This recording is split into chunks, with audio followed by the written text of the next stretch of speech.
What's up, fellow gamers? It's Nightwing here, bringing you yet another Wii Live review. This time it's Super Mario Galaxy. Let's go into the story of this game, shall we? Okay, Mario's been invited by Peach to the annual Mushroom Kingdom Star Festival, which happens every 100 years.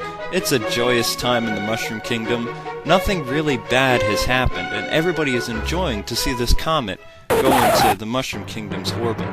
However, Bowser's Doom ships suddenly begin to fill the skies, and they lay siege to the Mushroom Kingdom, destroying everything in their path. Pretty cool, huh?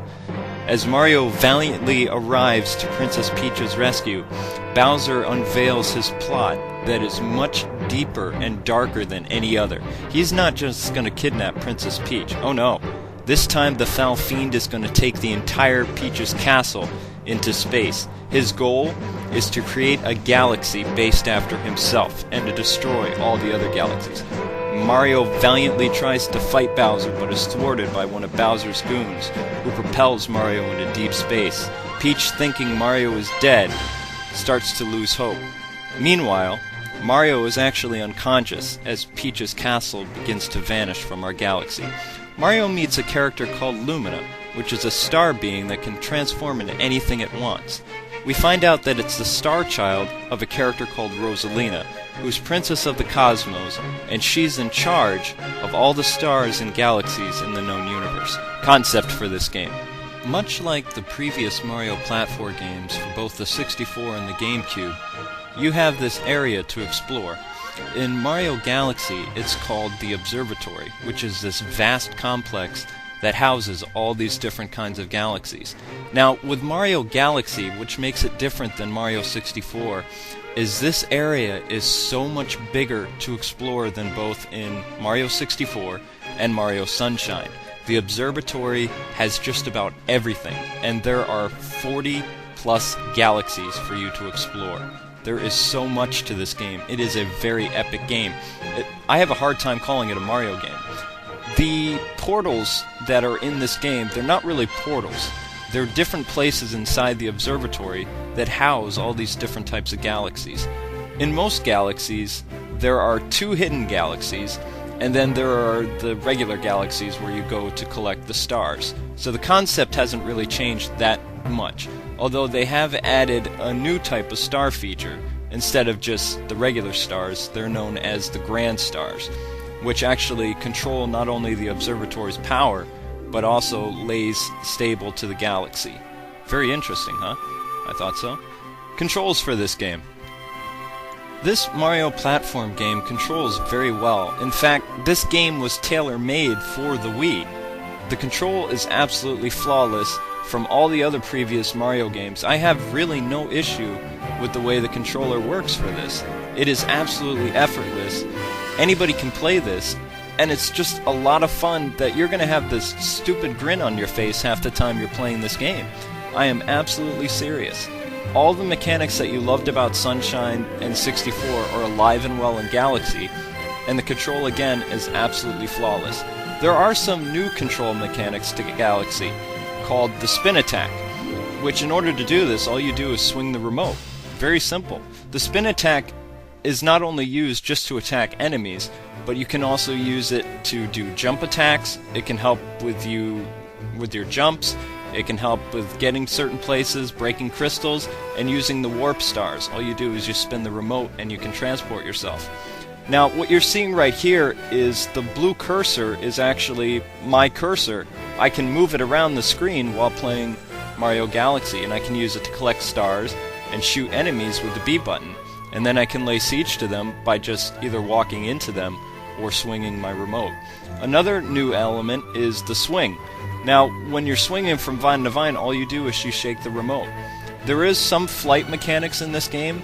The basic way it's controlled is you just tilt the control stick up and down on the nunchuck controller. That's basically it. Alright, design for this game. Well, as many of my fellow reviewers have put it, the bar on the Wii has been significantly raised. Even if you're not a Mario fan, you will enjoy playing this game. From playing it with your friends or family, or just like your parents, and just looking at this, it is a beautiful work of art. This is by far the best looking Wii game and probably the best designed video game in history. I've never in my life seen levels designed the way this is. It's just so thought-provoking, it's so beautiful, and the music that backs these different galaxies is just insane. There was so much design and thought and imagination that you can see in these different galaxies. I've said before, there are 40 different galaxies. There are 40-some galaxies, that is correct, and each galaxy is completely different than the last, and it is like a living piece of art. There are galaxies that are so challenging that you'll want to throw the controller. There are galaxies that will make you laugh. There are galaxies that you just want to go and replay because they're so beautiful. And there are galaxies that are so dastardly in their design that it's going to be challenging even for the most hardcore gamer in your family. There are so many levels that not when you're just going upside down or when you're going sideways or when you're even like going from planet to planet. It is an absolute beauty to behold this game. So much thought and imagination went into this. I know I'm probably repeating myself, but I'm just getting lost in looking at this game. There are also very cool boss battles that were designed, and you can tell not in just their galaxies, but in the way the bosses themselves actually play out and verse you. It was very well done. Miyamoto and his team did such an incredible job with this game, and it will be a gem for decades to come. Again, the bar has been raised. The boss battles are insane, even the one with Bowser, and all the different type of bosses that emerge. History for this game. Wow, it seems like it's been forever since we've seen the Bowser Doom ships. We haven't seen them since Super Mario Bros. 3, and I have to say that it is an absolute joy to see these awesome ships again. They also brought back their music too, which is really, really cool. Galaxy introduced, as I said before, Rosalina, who's a brand new character to the series. I don't know if we'll see any more of her, but it also brought back the Mario Brothers together in one platform. Now that is history in the making. Bad aspect.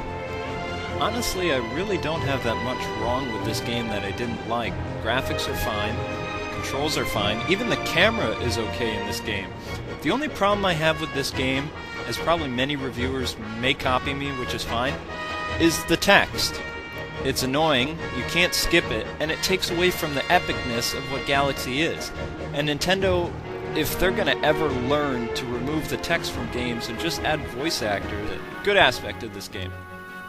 Well, the fact that Luigi is in this game, of course. It seems like it's been forever since the Mario Brothers have been together in a platform game.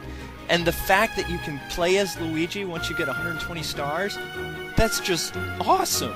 The power-ups in this game are insane. It's very reminiscent to Super Mario Bros. 3, where you become this certain power for this one themed world. In our case, it's a galaxy. So with the Bee suit, you can fly, and you can stick to surfaces. Ghost Mario can disappear and float. Ice Mario, which is another new power-up, turns Mario to ice. He can freeze water, enemies, and he can also jump up obstacles and stuff like that when there's water. Fire Mario is back. Spring Mario is another new power-up, very cool. Star Mario is kind of gone, but Rainbow Mario is kind of the same thing. Again, very cool. There are so many different galaxies for you to explore. There are a lot of fun mini-games. There are a lot of hidden surprises in this game that you're just going to want to go and replay. I highly recommend that you play with a friend because they can stop obstacles and co-op and collect stars and hurt enemies and all kinds of stuff. Again, this game is an absolute gem. It's amazing. There's so much you're going to want to go and redo. Play the galaxies again. Play the comet missions. This game has high replay value, excellent music. It gets a 10 out of 10. Smash Bros. Melee is my next review. Again, thanks for watching, people. You have a great week. God bless, and catch you later. Excuse me, princess.